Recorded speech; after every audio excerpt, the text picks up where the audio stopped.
Okay, let's see. Where did we... A theist is the opposite of an atheist. Theist is someone who believes in God. Atheist is negating theist. So atheist means not theist.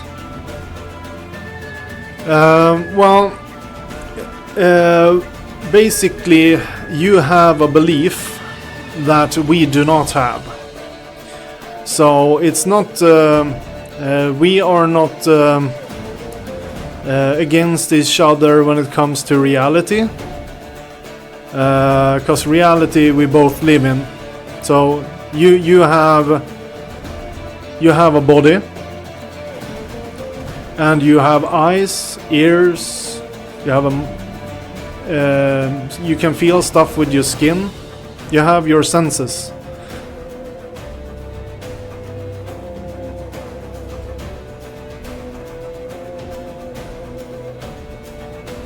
Well, the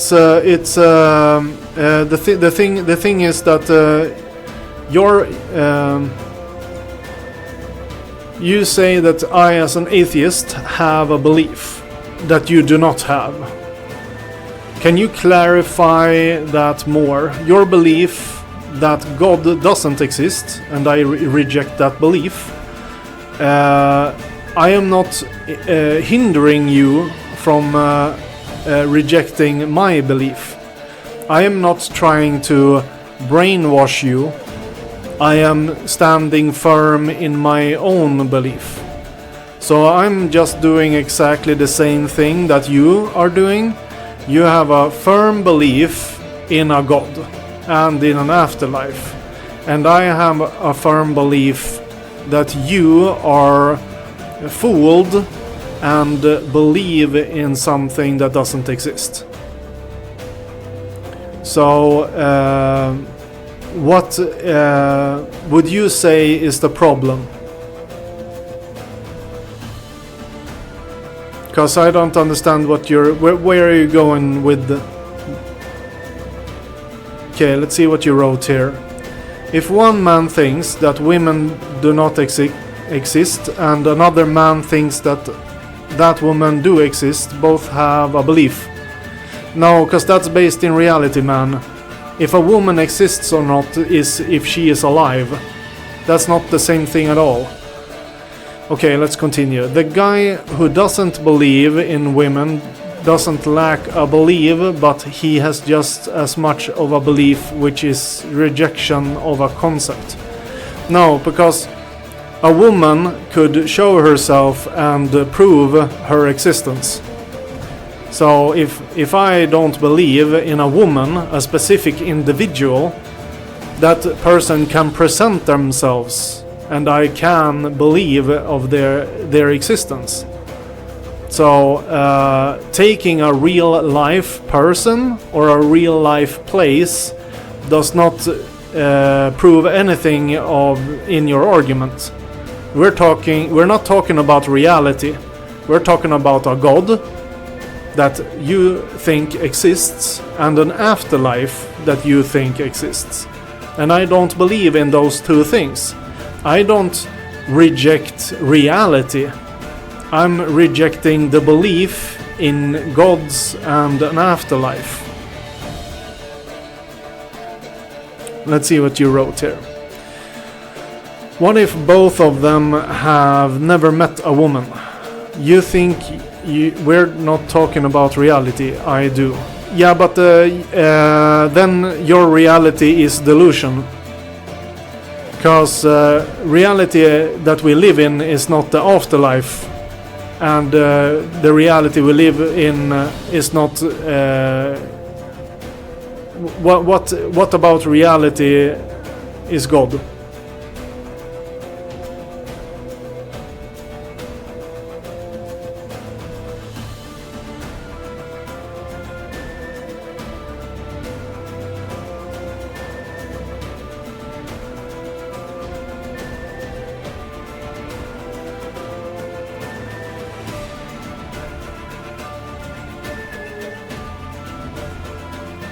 Alright, let's see what you wrote. That's not an argument.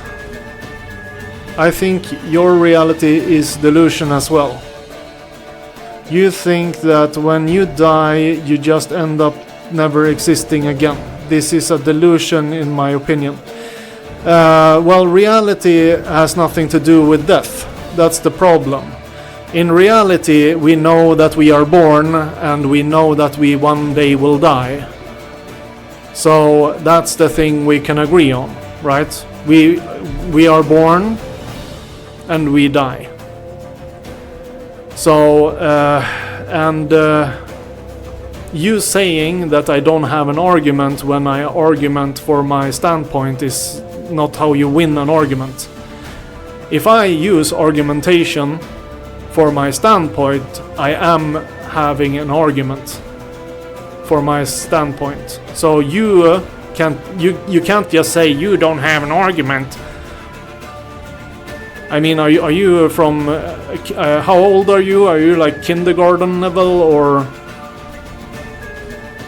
And as I said, reality has nothing to do with death. Death is part of reality, but we are talking about afterlife. And you're also telling me never is existing again is my viewpoint on that is that you can only a part of you can live on through your children, maybe, or how you impacted the other people that continue to live after your death.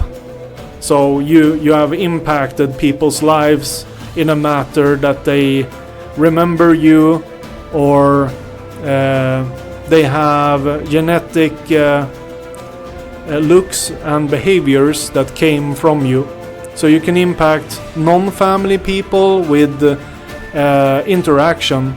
Maybe you taught them to play guitar or something like that. You had a memorable impact in their life.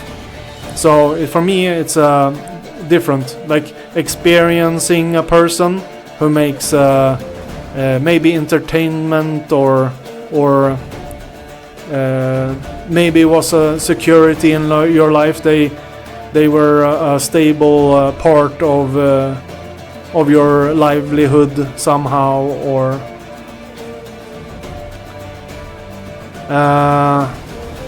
and you can believe that my viewpoint on the afterlife is a delusion. I'm not taking that standpoint from you.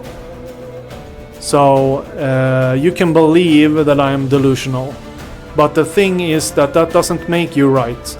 That only means that you think that I'm in a delusion, while I think that you're in a delusion. So we're in a no-win situation. Okay, let's see your 3 other rows here. Reality doesn't stop existing if you die. You're very correct. Life continues without us when we die. We agree on that.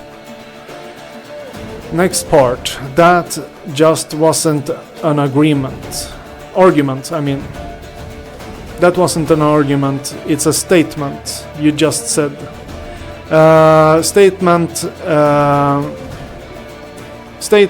is when you say what you believe, yes. But you have to use argumentation to explain it. So you go against what I say. So I do a statement, this is my belief, and then you say you are wrong. Then I need to use arguments to defend my position. So you start with a statement. You have placed your statement as well. So your statement is not an argument as well. It's only your standpoint. And you use arguments. I use argument to explain my position, while you have used arguments to we both have used arguments that goes against the other one's position. So we have both made statements, and we have both made arguments for ourselves and against the other party. Let's see. Without any justification for that statement. I don't need to justify it. There's no courtroom that will judge me for my belief. So if you want to prosecute me like a Ku Klux Klan madness person, then you can go ahead and kill atheists, you raven crazy person.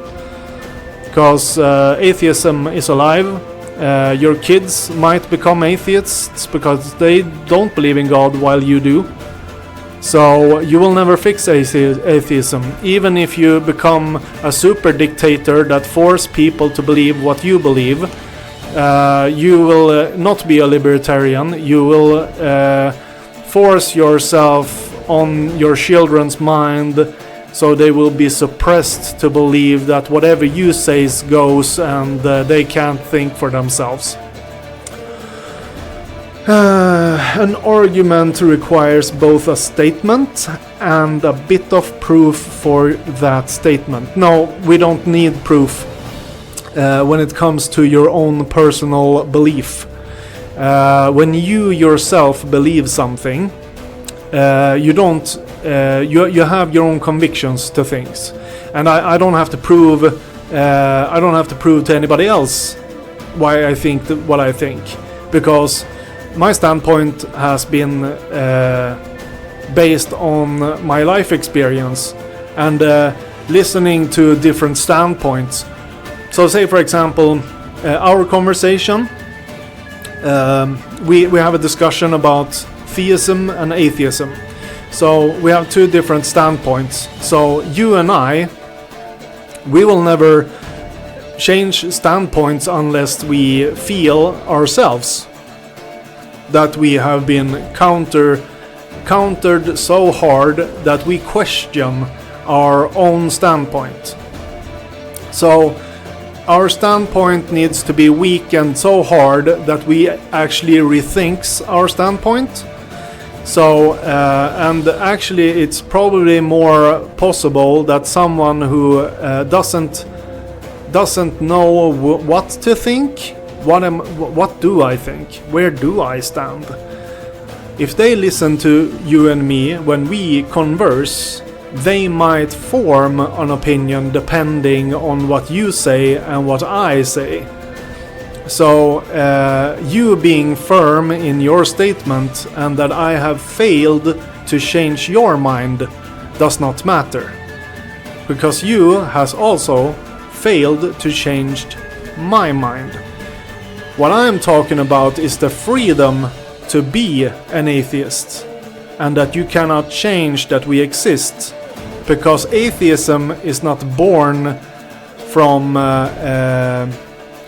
the parents, and it's the same with theism, because you can have a person that believes in God that births children that has no belief in God's existence, and the only thing you can do then is suppress them so they don't talk about what they think.